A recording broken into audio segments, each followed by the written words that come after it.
બનાસકાંઠા જિલ્લામાં વિવિધ મધ્યાહન ભોજન કેન્દ્રો પરની તુવેર દાળનો જથ્થો ખરાબ જણાય તો ગોડાઉન ખાતેથી તાત્કાલિક બદલાવી લેવાની સૂચના આપવામાં આવી છે। બનાસકાંઠા જિલ્લામાં વિવિધ મધ્યાહન ભોજન કેન્દ્રો ખાતે તુવેર દાળના જથ્થાની ગુણવત્તા બાબતે મીડિયામાં પ્રકાશિત અહેવાલોને ગંભીરતાથી ધ્યાનમાં લેતા જિલ્લા કલેક્ટર વરુણકુમાર બરનવાલની સૂચનાના પગલે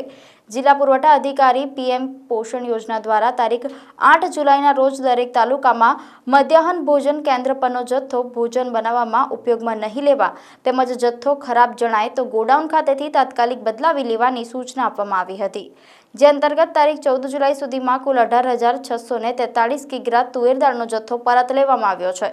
બનાસકાંઠા જિલ્લાના દાતા તાલુકાના મંડાલી પ્રાથમિક શાળા, અંબાજી 1 પ્રાથમિક શાળા, ભરસેડ પ્રાથમિક શાળા, ઇસ્લામપુરા પ્રાથમિક શાળા તથા પરખડી પ્રાથમિક શાળામાં આવેલ પીએમ પોષણ કેન્દ્રો પર ઉપલબ્ધ તુવેર દાળના જથ્થા બાબતે વિવિધ સમાચાર માધ્યમોમાં અહેવાલ પ્રસિદ્ધ થયા હતા। જે અન્વયે મામલતદાર દ્વારા ખાતરી કરીને અહેવાલ કરવામાં આવેલ છે કે કોઈ મધ્યાહન ભોજન કેન્દ્રો પર આ પ્રકારની ખરાબ ગુણવત્તાવાળી દાળમાંથી રસોઈ બનાવેલ નથી તથા જિલ્લા પુરવઠા અધિકારી દ્વારા આ બાબતને ગંભીરતાથી લઈ જિલ્લાના તમામ મધ્યાહન ભોજન યોજના કેન્દ્ર પર દાળનો જથ્થો ખરાબ જણાય તો તાત્કાલિક બદલી આપવા સૂચના આપવામાં આવી છે।